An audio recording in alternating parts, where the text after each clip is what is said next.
Qué Golazo YouTube family, thank you so much for being here. Make sure that you like and subscribe this video for plenty more. Today, we have Cordero and Matteo Bonetti as we discuss Juventus against Inter. Stay tuned.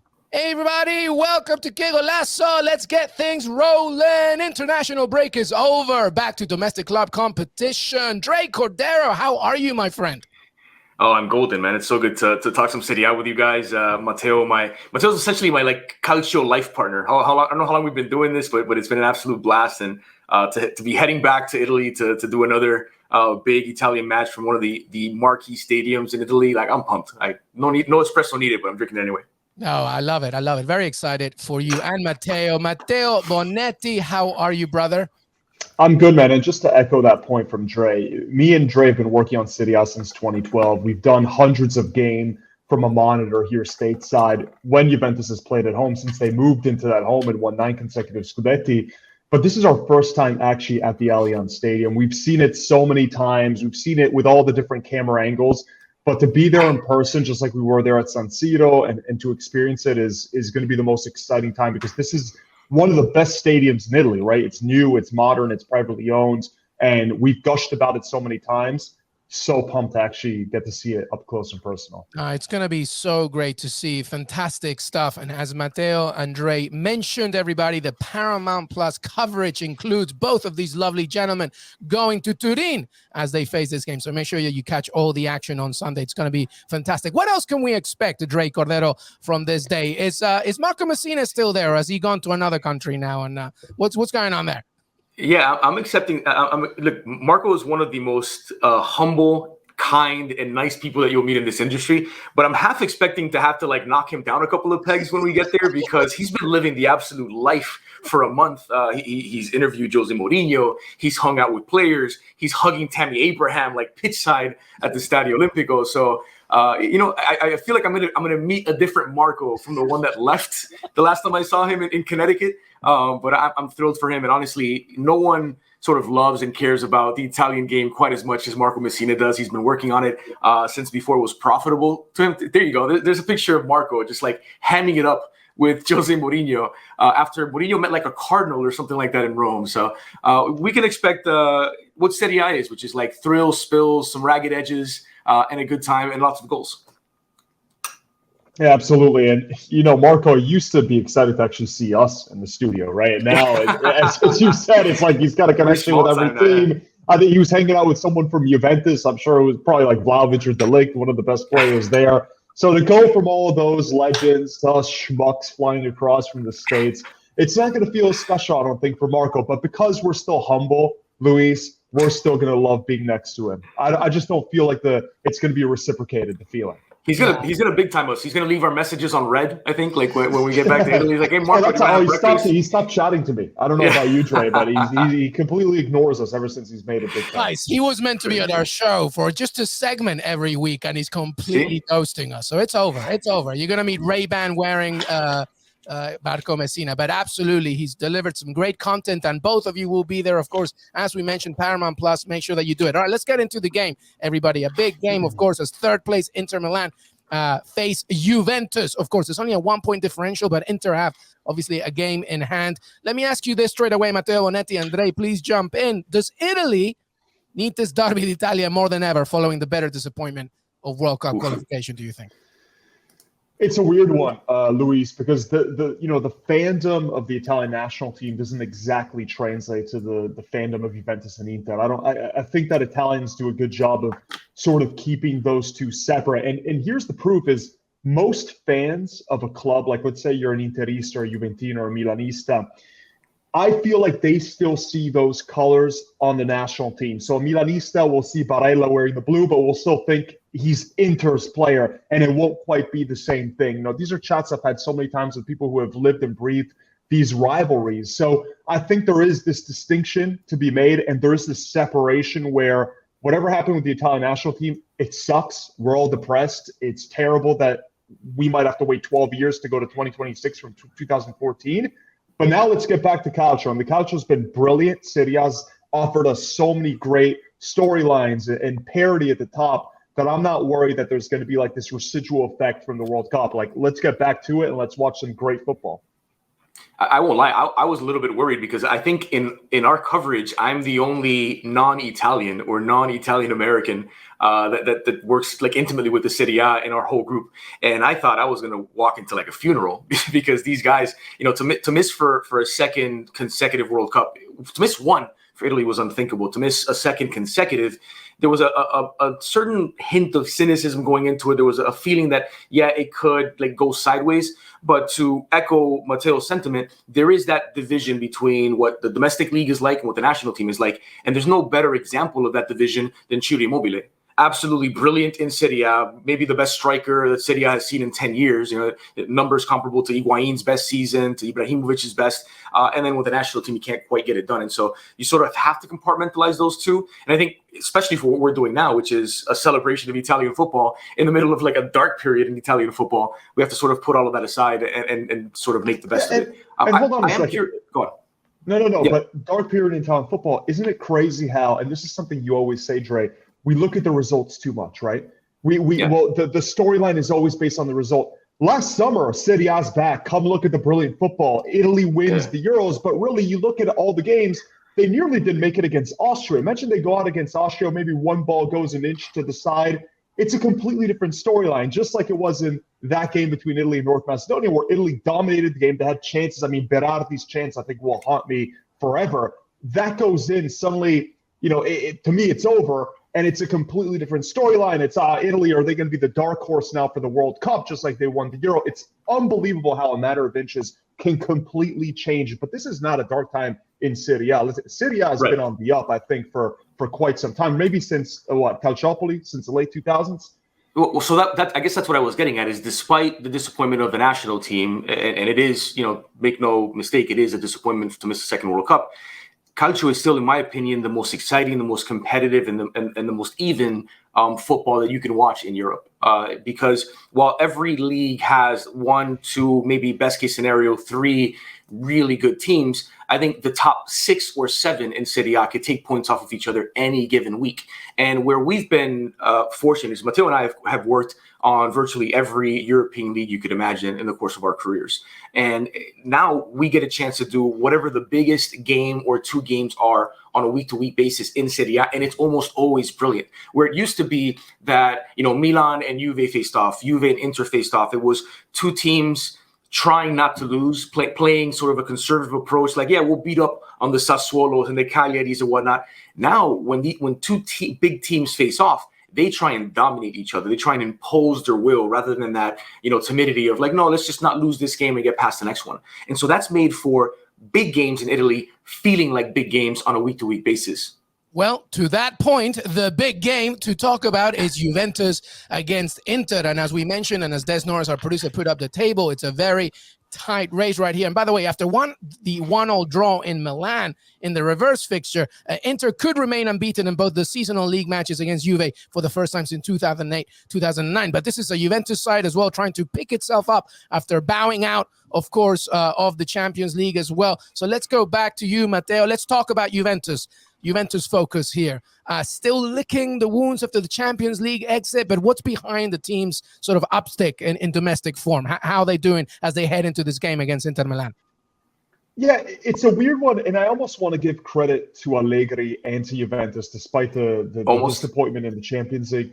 Yeah, because there's been this weird sentiment, Dre, where they've gone on this wonderful unbeaten run in Serie A, but it feels like, apart from maybe 1 or 2 games, there's always a little bit of negativity from the fan base where, the play is just not what they've been wanting to see. They, at the end of the day, they want to go and watch Juventus be entertained. It's a reason why Juventus dropped the fino alla fine, and they started saying, right, it's not just the results that matter. We also want to entertain. And that's why they took this dramatically different shift to get Sarri and then Andrea Pirlo. And now they're back to what they know works. What they know has been their DNA, right? Which is you get the result no matter what. And listen, that's what they're doing. They had one of the worst starts historically in the start of Serie A, which is why this unbeaten run is still like they're 4th. Are they even going to be able to really chance for the Scudetto? I think they still have a chance. I mean, mathematically, there's still tons of points up at play. I've seen crazier things, and it's not like they have the unbeatables at the top. We've seen Inter and Milan drop points against some of the worst teams in Serie A. So I think it is still wide open. I think this is absolutely a it's a four-team race. Race. They don't have as good of a chance, but they're still in it. I think we'd be naive to completely discount them from the race. So I think Juve are mathematically in the title race in the same way that I'm mathematically still able to pursue my professional football career. I think that's a little unfair, Drake. I have never seen you play. All right, so then it's not unfair, is it?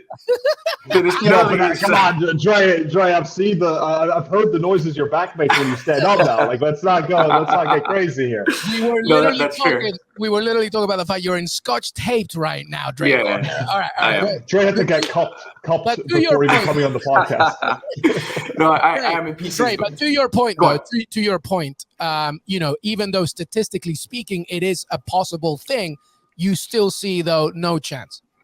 Well, so it's 8 games left, and they're 7 points back. And they're not just 7 points back. They're 7 points back of 3 good teams that are in good form, that I think are probably better off in their sporting project today than Juventus are. And I think Juve are sort of we say they've rediscovered their identity, and it's true to an extent, right? Because they're now back to the team that's going to make it incredibly difficult for the opposition to score goals. If they score first, they're one of the most difficult teams to overcome when you're trailing one.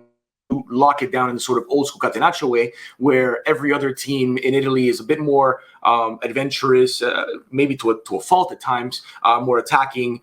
So I feel like if your identity is that you don't concede goals and that you're strong defensively, then you need to almost have an advantage on the table or be a lot closer on the table than what Juventus are right now. And I think where Juve are is they're setting the foundation to get back to being a real legitimate Scudetto contender for seasons to come. I don't know that I'm buying the idea that just because they're mathematically in it, they're still a title contender. That said, it still is the best race in European football with just Inter, Milan, and Napoli. And those are 3 teams that I think have a realistic shot. And so I guess the reason, it's almost like people are jumping into a conversation that Matteo and I have been having for months, and that is that, yes, Juve are still in it, but kinda, right? Because is it a 5% chance? Because a 5% chance is not really being in it, is it, Matteo? Well, that's different because you have a 0% chance of fulfilling your dreams as a professional footballer. So that's still 5 times better. But anyway, we have to end this, and I see Luis is rightfully pointing out we got to talk about Dybala for a second, because the breaking news that we got mid-season after a wonderful January transfer window is that Paulo Dybala, La Joya, who came to Juventus and was world class, was scoring 18 to 22 goals a season, and then the last 4 seasons, it's like, they haven't really been able to rely on him for a full campaign. So he's leaving on basically a free. He's not renewing his contract. There's been word England, teams from Spain, teams from Italy, obviously want him. The biggest problem with Dybala is his fitness. He has not been able to stay on the pitch for an entire season in a row. And what was it now? 2 seasons ago, the pandemic season, he was the MVP just because of what he did in the second half of the campaign.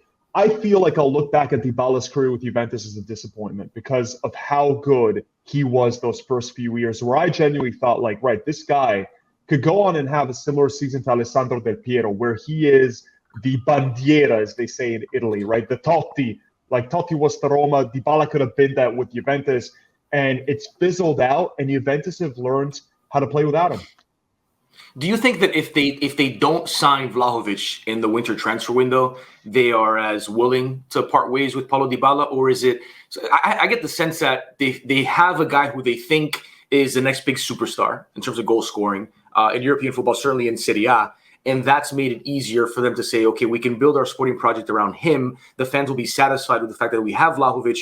We'll get less blowback for letting Paulo Dybala leave on a free. Just to add to that point, Drake Cordero, one of the things that we talked with Fabrizio Romano on this show, by the way, was how Dybala felt a little bit disrespected before Christmas and after Christmas due to, of course, the Dusan Vlahovic transfer. There was Paulo Dybala thinking, well, yeah, I'm pretty happy. Let's maybe talk about this and finalize an extension of a contract. Then obviously January comes and Dusan Vlahovic takes the center stage. And then Juventus were like, don't call us. We'll call you. We'll figure it out. And I think to that point, Dybala felt very disrespected. However, having said that, let's finalize on Juventus because we got to move to Inter, which is the point that you just said, and I guess Matteo's as well, which is about Dybala. Do you see the end of his career at Juventus a prosperous one, or one that I think Juventus fans can forget about?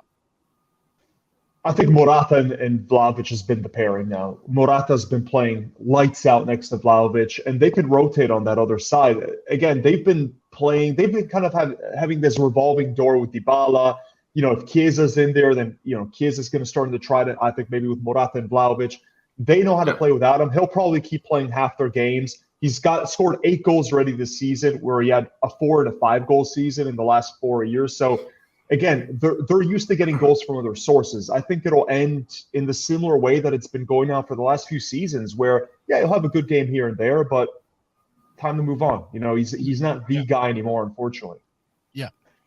I would say probably the injuries for Paulo Dybala have been the big thing that's limited his status sort of at Juve, right? Because it was almost more disrespectful than what you made it sound, Luis, because they practically told him, at least from what we got publicly, that, we're going to put the contract talks on hold. We'll talk again in February to see what his demeanor and his injury status is like. And it's like, Paulo Dybala is not a 19-year-old kid breaking out. You know what he is. So if you just need like an extra 30 days to try and figure it out, it felt like they were kicking the can down the road, and like this was inevitable if they got a signing like Vlahovic, which they ultimately did. Yeah. All right. Well, let's move to Inter Milan, by the way. And, speaking of Juventus, and, even though mathematically possible, we still don't think that maybe it will happen. However, Inter Milan, of course, are fighting, in third place. They have a game in hand with 60 points, 6 points behind their bitter rivals AC Milan, and only 3 behind Napoli. And how do you see this one, Cordero? Let's begin with you. Inter Milan's, how do they enter? What do you think they've done, at least in this international break? Because we know, they've had some COVID issues as well, Lautaro Martinez, etc. What do you think Inter needs to do in order to get this job done? And what's behind the recent wobbles, by the way? Because it hasn't been perfect. Yeah, so I think the breaks come at a good time for Inter to sort of reset, get recovered. I think Lautaro and Dzeko are probably slated to be the starting striker partnership for this game. I think Dzeko has been about as good as Inter could have hoped to get at him in terms of the volume of goals, in terms of his hold-up play. He's one of the most intelligent strikers in Serie A, the way that he makes the players around him better. I still believe that Inter are probably the deepest team in Serie A. I think they've got the best center-back trio, arguably the best midfield trio, especially, with Weston McKennie out for Juventus and still about some 40 to 50 days from returning. And so even though I feel like Milan, who are top of the table, are a bit more hot and cold than Juve are. And maybe Matteo disagrees, but I feel like Inter still the deepest team and the strongest team, even if they are, on the table currently 6 points back, a game in hand. They beat Bologna, I think, is the game they have to make up. Then there's three games back, which is what makes this game against Juventus so big for Inter, because it's arguably the biggest test that they have left on their schedule, and inform Juve that are back to something close to what their best is. It should be a close to full fitness Inter. I think they might be missing one of their back three. De Vrij is out. De Vrij is out. There you go. But they've got in Di Marco and D'Ambrosio, players who were traditionally fullbacks, at times wingbacks, who can step in and not look out of place in that center back trio. And I think that's sort of for me the heart of Inter is that back three. The attacks start there, the defense starts there, and I think they have a really, really good shot to go to Allianz Stadium and reassert themselves as the Scudetto favorites. Yeah, and just to go back to your earlier question, Luis, I think Inter's biggest problem during this stretch, where I think they won 1 in their last 7 in Serie A, is that the two strikers, so Lautaro Martinez, he's only scored against Salernitana in 2022. Scored a hat-trick there. Other than that, you have to go back to December to the last time he scored, which was also against Salernitana. Yeah. And then Dzeko's been a hot and cold striker throughout his career. He goes from nearly 30 goals in a season to 8. So he does so much more than just the goal scoring. I'm a big Dzeko fan. I love what he does off the ball, his movement to the midfield and everything. But if you have both your strikers who aren't scoring, there's a reason why they've been so poor in the final third. And Çalhanoğlu was also having a dip, who was brilliant in the first half of the season. So you have all your biggest offensive weapons all dipping together, and that's not going to help. That's why you have these draws, scoreless draws, and really they have not been able to get the front two going at the same time in 2022. So so let's do this then. What are the key matchups in this game? We're talking about two sides as well who have obviously some good perennial stars. Obviously, Dusan Vlahovic on one side. You got the Lautaro Martinez, Edin Dzeko combination, but there's plenty more as well, specifically in the midfield. Matteo, back to you. Give me some key matchups in this game. Okay, some key matchups. Let's start with Chiellini, who should be starting alongside De Ligt. He really loves those physical battles. So Chiellini against Edin Dzeko, you know that he's going to be draped all over him. It's the kind of center back for striker battle that reminds me of the good old days in Serie A. I can't wait for that. And up front for Juventus, Vlahovic and Morata's combinations against a back three where you have D'Ambrosio as this emergency center back. Are they going to pick on him? Watch for those runs from Quadrado going forward. In many games, Quadrado's been Juventus's best creator, which is unusual given that he's the right wing back of the team.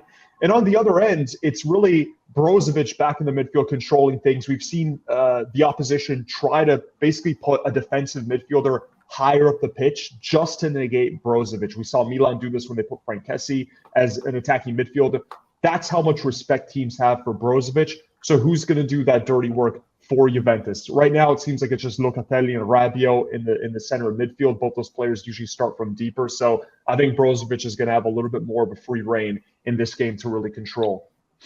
Yeah, I would say that from Inter's perspective, especially with the form of the strikers like Matteo mentioned, they're very dangerous in the wide areas. I look at Ivan Perisic and Denzel Dumfries as two guys that have been massive in terms of creating chances for Inzaghi's Inter, right? Dumfries in particular, goals and assists. Perisic, who just continues to sort of reinvent himself season after season. And I don't think that Juve are particularly great out wide, right? And so you look at like Perisic going up against the likes of Quadrado, who's a little bit, very attack-minded at this stage in his career, and Danilo, who's a bit hit or miss. De Sciglio, Bernardeschi, they're not sort of defensive powerhouses in the wide areas to deal with the likes of Perisic and Dumfries. I think that's probably the most interesting matchup for me from an Inter perspective is what they do with their wingbacks. All right, well, let's go back to you, Dre. I have a big one here, and let's try and wrap this up with this question. Who needs this more?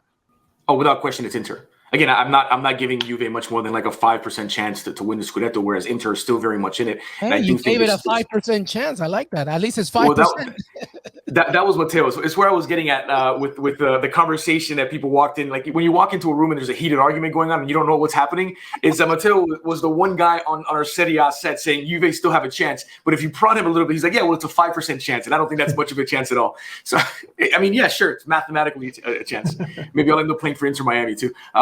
But that said, I do think it's a bigger game for Inter. I don't know that it's a huge disappointment for Juventus this season if they don't win the Scudetto, because the team that was going from less to more, whereas Inter started the campaign as sort of the odds-on favorite to repeat as champions. They're still within striking distance. For that reason, these 3 points are way bigger for the Nerazzurri. I agree. And we don't agree on a lot. Hey. We're like an old married couple oftentimes in the booth, but I'm totally with you, especially with that game in hand. If Inter can make the most of that game in hand, they wanted the automatic 3 points, by the way, against Bologna. Yeah. If they win against Bologna, though, that puts them, and then they win this game, suddenly they're at, 66 points? So, this is absolutely massive to keep them right there with Milan. Well, it's going to be a ridiculous game, but the final thoughts are here now with Matteo, Bonetti, Andrei, Cordero. Before we go, by the way, there's plenty of action all over the league, including another massive game, by the way, as Atalanta face Napoli. Matteo, Bonetti, final thoughts on that one? Final thoughts. Napoli are destroyed once again by key players being out. So Osimhen suspended. Rachmani, who's been one of the best center backs in the league, also suspended. And Fabian Ruiz, who's their best midfielder, has the flu and won't be starting. So this is the absolute worst time for them. They finally got everyone healthy, and now everyone's out for a key match against Atalanta. Dre? Yeah, and they're just 3 points off the pace. I think, we focus a lot on like sort of the Seven Sisters, right? We focus a lot on the big teams in Serie A. The Scudetto race is as brilliant as it's been, and as long as we've been covering it, it's no longer, just Juve running away with it and occasionally Napoli or Roma challenging. But I do think that if you really want to appreciate Serie A, watch Atalanta, watch Sassuolo, watch Fiorentina. These teams, if you strip everything else away and you just watch their football, are as entertaining, as fun to watch, and as competitive as anyone in European football. And I actually believe that Atalanta, personnel-wise, with like the arrival of Boga, for example, with the emergence of Pasalic as a player who from the midfield scores and assists. Malinowski, we've seen what he can do from long range. It's such an electrifying brand of football under Gasperini that they are appointment viewing on a week-to-week basis, and they're getting Napoli at a good time. Yeah, and to that point, by the way, Napoli and Atalanta have not drawn in their last 6 Serie A meetings played at that stadium. 3 wins apiece, with the last 2 won by the Nerazzurri. So this is going to be a good game. Hopefully not a draw. Hopefully a lot of goals. But don't forget, everybody, Juventus, Inter, the rest of Paramount Plus coverage, Serie A. These 2 will be there, of course, live from the stadium. So much great coverage. Cordero, thank you so much, my friend.